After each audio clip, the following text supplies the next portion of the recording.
आपण माने शुणुचंती सेई राति कहानीटीर लेखिका और उपस्थापन मोनालिसा नायक षडंगी।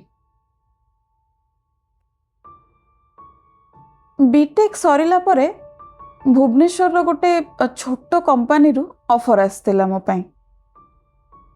छोट गोटे आईटी कंपानी सेतेबेले प्राय 2019 मसीहा।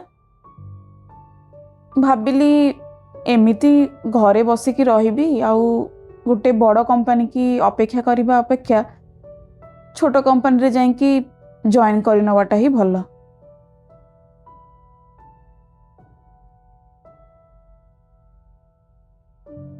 भुवनेश्वर आगुरु केबे जाई नथिली।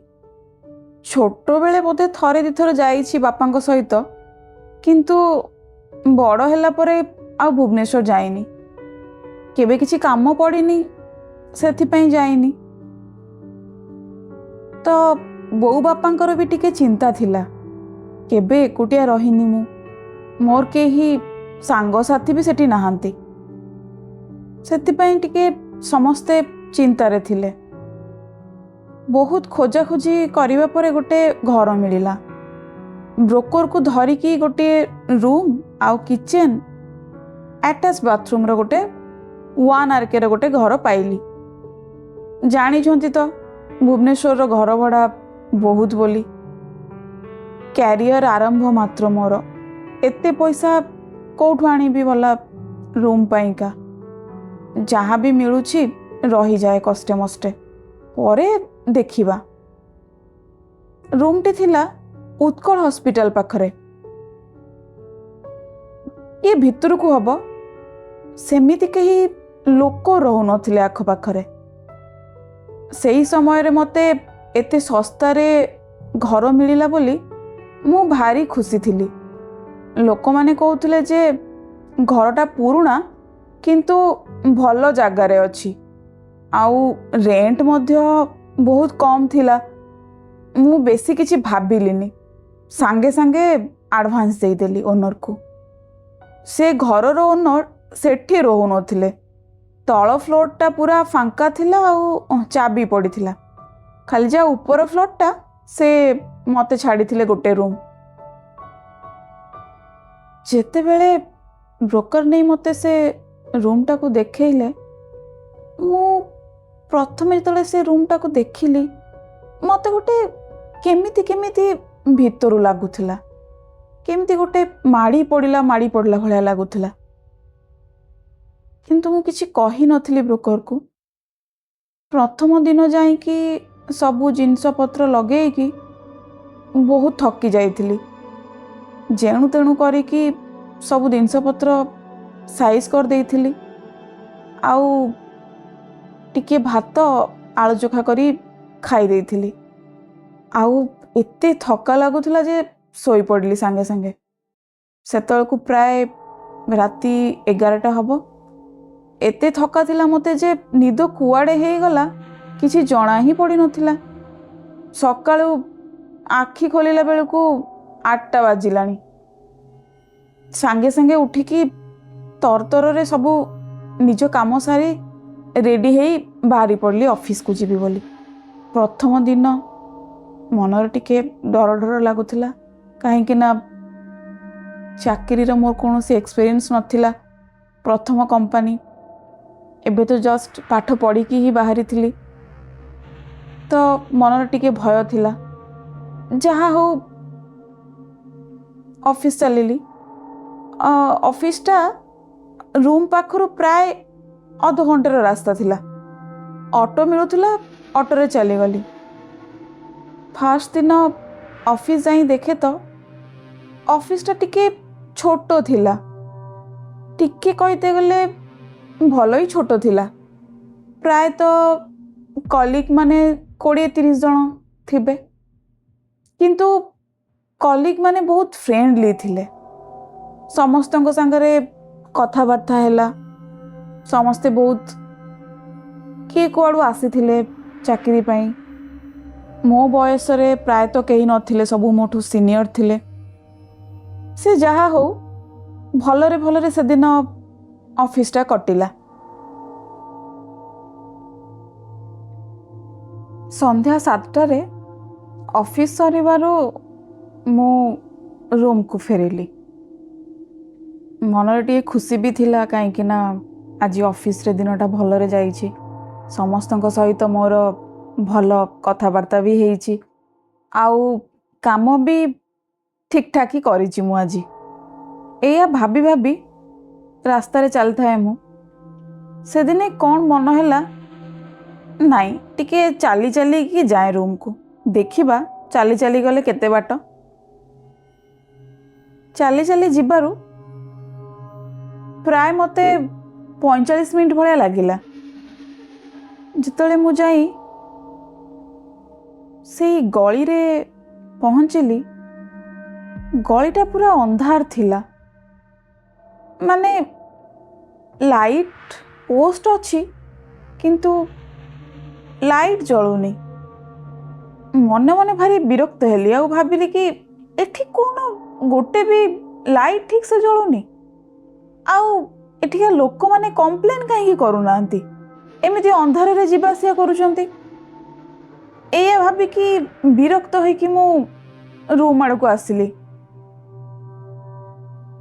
ରୁମ୍ ଭିତର କବାଟ ଖୋଲି ଯେତେବେଳେ ଭିତରକୁ ପଶିଲି, ଗୋଟେ ଅଦ୍ଭୁତ ସ୍ମେଲ୍ ପାଉଥିଲି ମୁଁ।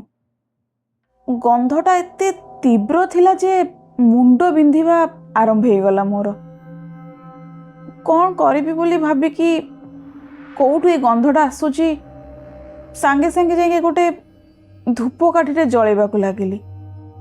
ହେଲେ ନୂଆ ଡିଆସିଲ୍ ଆଣିଥିଲି, ତଥାପି ଧୂପକାଠି ଜଳୁନଥିଲା। ପ୍ରାୟ 10-12ଟା ଡିଆସିଲ୍ ନଷ୍ଟ ହେଲା ପରେ ଧୂପକାଠିଟା ଜଳିଲା। ଟିକେ ଭଲ ସେଣ୍ଟ ଶୁଙ୍ଘିକି ଭଲ ଲାଗିଲା ମନଟା। ଉଫ୍, ଯାହା ହେଉ ଗନ୍ଧଟା ଟିକେ କମ୍ ଜଣାପଡ଼ୁଥିଲା। ମୁଁ ଭାବିଲି ଯାଏ ଆଗେ ଭାତଟା ଗ୍ୟାସରେ ବସେଇ ଦେଇକି ଫ୍ରେଶ୍ ହେଇ ଆସେ, ସେତେବେଳକୁ ପ୍ରାୟ ଅଧା ଭାତ ହେଇଯିବ। ଏଇଆ ଭାବି ସାଙ୍ଗେ ସାଙ୍ଗେ ମୁଁ ଭାତ ହାଣ୍ଡିଟା ଆଣି ଚାଉଳ ଧୋଇ ଗ୍ୟାସରେ ବସେଇଲି। ବସେଇ ଦେଇକି ବାଥରୁମ୍ ଚାଲିଗଲି। ପ୍ରାୟ 15 ମିନିଟ୍ ପରେ ଆସି ରୋଷେଇ ଘରେ ଦେଖେ ତ ଗ୍ୟାସ୍ ଲିଭି ଯାଇଛି, ଆଉ ଗ୍ୟାସ୍ ଗନ୍ଧ ପୁରା କିଚେନ୍ ସାରା। ପ୍ରଥମେ ଭାବିଲି ଯେ ହয়তো ପବନରେ ଲିଭି ଯାଇଥିବ। ପୁଣି ଲଗେଇବାକୁ ଚେଷ୍ଟା କଲି, କିନ୍ତୁ ଇଏ କ'ଣ, ମୋ ଆଖି ସାମ୍ନାରେ ଗ୍ୟାସ୍ ଜଳୁ ଜଳୁ ଲିଭିଗଲା। ଯେତେ ଚେଷ୍ଟା କରିଲି ଜଳେଇବାକୁ, ଜମା ଜଳିଲାନି। ମନେ ମନେ ଭାବୁଥାଏ, ହେ ଭଗବାନ, ଏମିତି କ'ଣ ହେଉଛି ମୋ ସହିତ। ସକାଳେ ଗ୍ୟାସ୍ ଠିକ୍ଠାକ୍ ଜଳିଲା, ଏବେ ଯେତେ ଚେଷ୍ଟା କଲେ ବି ଗ୍ୟାସ୍ ଜଳୁନି। ସେତେବେଳକୁ ଭାରି ଭୋକ ବି ଲାଗିଲାଣି ମୋତେ। ସେଇ ଯା 2ଟା-2:30ଟା ବେଳେ କ'ଣ ଦିଟା ଖାଇଥିଲି। ସେଇଠୁ ମନେ ପଡ଼ିଲା ବୋଉ ମୁଢ଼ି ଦେଇଥିଲା। ଆଉ କ'ଣ କରିବି, କିଛି ତ ନାହିଁ ଖାଇବାକୁ। ଆଉ ଏତେ ରାତିରେ ପୁଣି କୁଆଡ଼େ ଯିବି କ'ଣ ଆଣିବାକୁ। ସେଇଆ ଭାବିକି ଭାବିଲି ମୁଢ଼ି ଖାଇଦିଏ। ମୁଢ଼ି ଖାଇସାରି ଜଷ୍ଟ ଆସିଛି, ପୁଣି ସେଇ ସ୍ମେଲ୍ ମୋ ନାକରେ ବାଜିବାକୁ ଆରମ୍ଭ କଲା। ଭାବିଲି ଏଇ ଝରକା ବାହାରୁ ବୋଧେ ସ୍ମେଲ୍ଟା ଆସୁଛି, କାରଣ ଝରକାଟା ସେତେବେଳେ ଖୋଲା ଥିଲା। ସାଙ୍ଗେ ସାଙ୍ଗେ ଯାଇ ଝରକାଟା ବନ୍ଦ କରିଦେଲି। ହେଲେ ଇଏ କ'ଣ, ଯେତେ ରାତି ବଢ଼ିବାକୁ ଲାଗୁଛି ସେ ଗନ୍ଧ ତୀବ୍ର ହେବାକୁ ଲାଗୁଛି। ପୁଣି ଭାବିଲି ଗୋଟେ ଧୂପକାଠି ଜଳେଇବି, କିନ୍ତୁ ଧୂପକାଠି ଜାଳିଲା ପରେ ବି ସେ ଗନ୍ଧ କିଛି ହେଲେ ବି ଯାଉନି। ଲାଷ୍ଟକୁ ବାଧ୍ୟ ହୋଇକି ବିଛଣାକୁ ଆସିଲି ଶୋଇବାକୁ।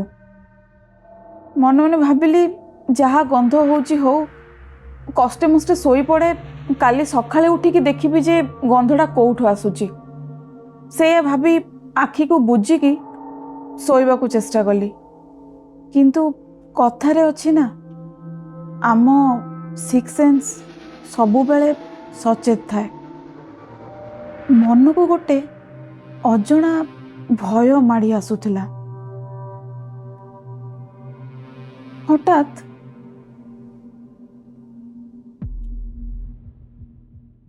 हठात सेतेबेले गोटे शब्द हैला गोटे खसखस शब्द एमिति लागिला कबाट बाहरे जेमिति किए गोटे छिड़ा हेइछि मते भारी डर लागुथला सेतेबेले राति प्राय 12टा हेलाणी आखि की निद ही आसुनी तापरे मु भगवान को ना नहीं कि आखि को बुझीदेली किंतु निद जमा भी होनी खाली एपट सेपट जामु होउची हठात किछि समय परे झरका सेपटू गोटे शब्द आसिला जणे जेमिति ता मुंड को जोरे जोरे कांथरे पिटुची प्रथमे शब्द धीरे धीरे होउथिला किंतु परे तीव्र हेबाकू लागिला मु डरी की भाबिली कबाट खोली की बाहर को पळेबी किंतु जेतेबेले मु कबाट पाखको गली पुणी सेई छाती थरा शब्द हबाकू लागिला एते जोरे ता मुंड को से कबाट रे पिटुथला जेमिति मुंड छेची हेई पूरा रक्त बाहर जाउची आउ जोरे जोरे कांदुची से भयंकर गोटे नारीर उपद्रव कांदना मो मुंड किछि काम करू न थाए एमिति लागु थाए मो हृदपिंड बाहर को पळी आसीबो डर रे मु आसिकी फोन लगेली घर को सांग मानक भी लगेली किंतु एते राति रे केही मु फोन धरि नथिले सेतेबेले प्राय आसिके 2टा बाजिलाणी सेमिति से कबाट रे ता मुंड पिटी चली थाए आउ कांदी चली थाए मते बहुत डर लागुथिला मु सत कहबाकू गले खाली बजरंगबाली के डाकुथिली हे बजरंगबाली मते उद्धार कर काली सकाळ हेले मु एठू चली जिबी मु आउ रहिबिनी किछि समय परे शब्दटा टिके थमी गला सेते बेलकू 3टा बाजिलाणी मो देह मुंड सबू थरू थाए गोटा पणे आउ कबाट खोलिबाकू मोर साहस हेलानी आज्ञा धीरे धीरे पाद चिपी आसी बेड उपरे थमकिणा बसी पड़ली एपटे शोषरे गला पूरा सुखी गलानी ठीक से समय रे मो फोन रिंग हैला देखिला बेलकू मो सांग वर्षार फोन थिला संगे संगे ता फोन टा उठे डरी डरी ताकू सबू कहीदेली से भी पूरा डरी गला आउ मते बार बार तागिद करी कहला देख जमारू भी कबाट खोलिबुनी जीए जेते मुंड पिटू जेते कांदू जहा भी करू तू जमा कबाट खोलिबुनी सकाळ जे पर्यंत न हेइची मु कहली हो वर्षा से दिन मो सहित पूरा लाइन रे थिला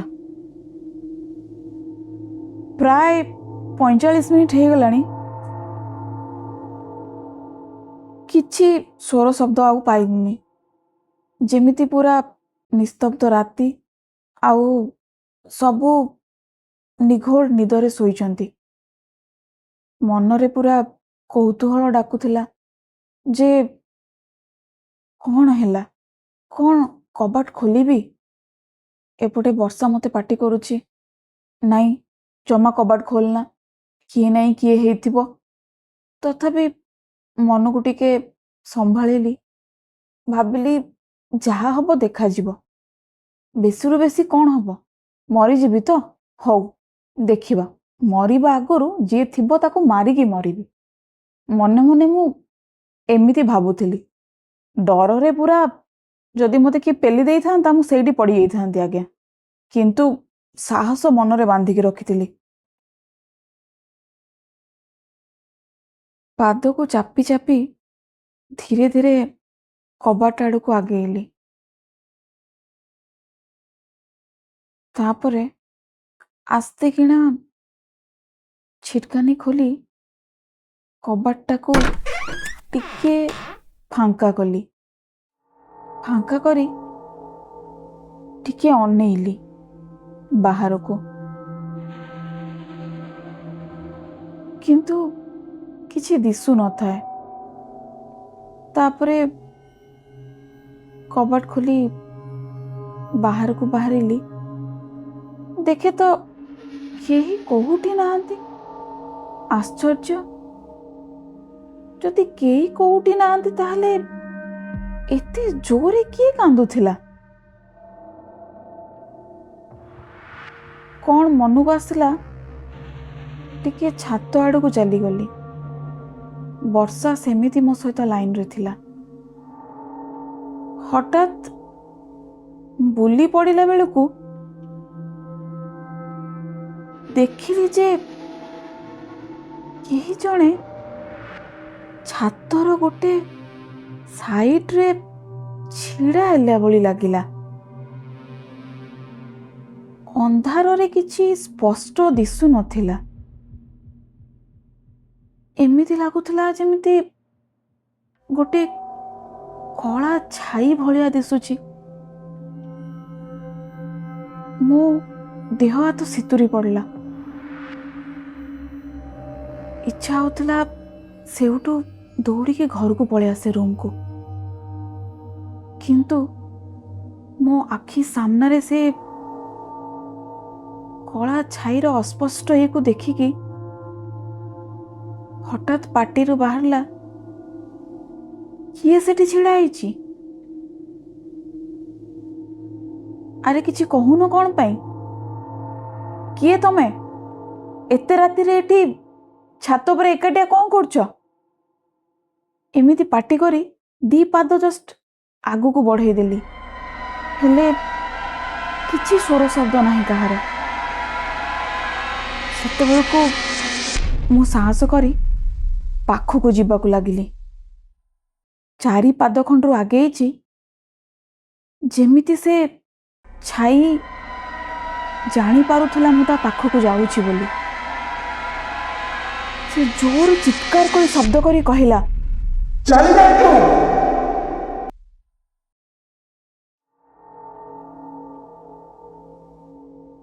ଏତିକି କହି ଡେଇଁ ପଡ଼ିଲା ସେ ଛାତରୁ। ମୋ ନିଶ୍ୱାସ ସେଇଠି ଅଟକି ଯାଇଥିଲା। ମୋ ଦେହରେ ଯେମିତି ଫୁଟେ ବି ରକ୍ତ ନାହିଁ। ମୁଁ କ'ଣ କରିବି କିଛି ଭାବି ପାରୁନଥିଲି। ଦୌଡ଼ି ଯାଇ ଦେଖେ ତ ତଳେ କେହି ନାହାନ୍ତି। ତଳେ ଖାଲି ମାଟି ପଡ଼ିଛି।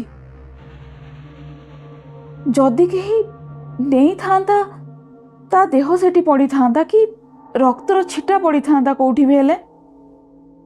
କିନ୍ତୁ କେହି କୋଉଠି ନାହିଁ, ପୁରା ନିସ୍ତବ୍ଧ। ଆଜ୍ଞା, ମୁଁ ପୁରା ଡରିକି ସେଇଠି ଛାତ ଉପରେ ଥମ୍ କିଣା ଛିଡ଼ା ହେଇଯାଇଥିଲି। ହଠାତ୍ ଅନୁଭବ କଲି ଛାତର ତଳ ମାଟିଟା ଯେମିତି ଓଦା ସନ୍ତ ସନ୍ତ ହେଇଯାଇଛି, ଯେମିତି କିଏ ବାଲ୍ଟିଏ ପାଣି ଆଣି ଢାଳି ଦେଇଛି। ମୁଁ ଆଉ କିଛି ଭାବନା ଚିନ୍ତା ନକରି ଦୌଡ଼ିକି ପଳେଇ ଆସିଲି ମୋ ରୁମକୁ। ଆସି କବାଟ ବନ୍ଦ କରିଦେଲି। ବର୍ଷା ସେତେବେଳେ ବି ମୋ ସାଙ୍ଗରେ ଲାଇନରେ ଥିଲା, ଆଉ ସିଏ ସବୁ ଶୁଣିଥିଲା। ତା ପରଦିନ ସକାଳୁ ମୁଁ ଆଗେ ସେ ବ୍ରୋକରକୁ ଫୋନ୍ କଲି। ଆଉ ସେ ବ୍ରୋକର ଭାଇ ବି ସେଦିନ ମୋ କଥା ଶୁଣି ପଳେଇ ଆସିଥିଲେ ରୁମ୍କୁ। ମୁଁ ସବୁ କଥା କହିଲି ତାଙ୍କୁ। ଆଉ ସେ ଘରେ ଗୋଟେ ମିନିଟ୍ ବି ମୁଁ ରହିବିନି ବୋଲି ତାଙ୍କୁ ଜଣେଇଦେଲି। ମୁଁ କହିଲି ଭାଇ ମୋ ପଇସା ପତ୍ର ଦିଅ, ମୁଁ ମୋ ଘରକୁ ଚାଲିଯିବି, ବରଂ ମୁଁ ଏଠି ଆଉ ରହିବିନି। ବ୍ରୋକରଟା ଟିକେ ଭଲ ଲୋକ ଥିଲା। ସେ ସାଙ୍ଗେ ସାଙ୍ଗେ ଏଇ ଘରର ଇତିହାସ କ'ଣ ପଚାରି ଲୋକମାନଙ୍କୁ ବୁଝିଲା। ତାପରେ ଜଣାପଡ଼ିଲା ଯେ ଏଠି ଜଣେ ମହିଳା ରହୁଥିଲେ। ତାଙ୍କ ବୟସ ପ୍ରାୟ 45 ଭଳିଆ ହେବ। କିଛି ଦିନ ଧରି ତାଙ୍କ ଶରୀର ବହୁତ ଖରାପ ଚାଲୁଥିଲା, କିନ୍ତୁ ତାଙ୍କ ପରିବାର ଲୋକ କେହି ବି ତାଙ୍କ ଦେଖରେଖ ପାଇଁ ଆସିନଥିଲେ। ଏଇସବୁ କଷ୍ଟ ସିଏ ସହି ନ ପାରି ଏହି ଛାତ ଉପରୁ ଡେଇଁକି ସୁସାଇଡ୍ କରିଦେଇଥିଲେ। ସେଇ ଦିନଠୁ ଏହି ଘରେ କେହି ବି ଭଡ଼ାଟିଆ ରହିପାରୁନାହାନ୍ତି। ଆଜ୍ଞା, କେବଳ ଭଡ଼ାଟିଆ ନୁହଁ, ସେ ଆଖପାଖରେ କେହି ବି ଘର କରିକି ରହିପାରୁନାହାନ୍ତି। ଆଉ ସେ ଘର ମାଲିକ ନିଜେ ବି ଏଠି ରହୁନାହାନ୍ତି। ମୋତେ ସେ ବ୍ରୋକର ଭାଇ ଜଣଙ୍କ ସେଇ ଦିନେ ହିଁ ଆଉ ଗୋଟେ ଘର ଖୋଜି ଦେଇଥିଲେ। ମୁଁ ସେଇଦିନ ଅଫିସରେ ମୋ HR-କୁ ଏ ସବୁ କଥା କହି ଜଣେଇ ଦେଇଥିଲି ଫୋନରେ। ଆଉ ସିଏ ବି ବୁଝିଥିଲେ ଏ କଥା। ଆଉ ସେଇ ଦିନ ହିଁ ମୁଁ ସେଠୁ ପଳେଇ ଆସିଥିଲି। ଆଜି ବି ଯେବେ ଏଇ କଥା ମନେ ପଡ଼ିଯାଏ ମୋର ରୋମ ଶିହୁରି ଉଠେ। ଆପଣମାନଙ୍କୁ ଏଇ କାହାଣୀ କେମିତି ଲାଗିଲା ପ୍ଲିଜ୍ ଜଣେଇବେ। ଆଉ ପ୍ଲିଜ୍ ମୋ ଚ୍ୟାନେଲଟିକୁ ସବସ୍କ୍ରାଇବ୍ କରିଦିଅନ୍ତୁ। ଆଉ ଯଦି କାହାଣୀ ଭଲ ଲାଗିଥାଏ ଲାଇକ୍ ଟିକେ କରନ୍ତୁ, ଆଉ କମେଣ୍ଟ ବି କରି ଜଣାନ୍ତୁ। ଆପଣ ସମସ୍ତେ ଭଲରେ ରୁହନ୍ତୁ ଆଉ ସୁସ୍ଥ ରୁହନ୍ତୁ। ଜୟ ଜଗନ୍ନାଥ।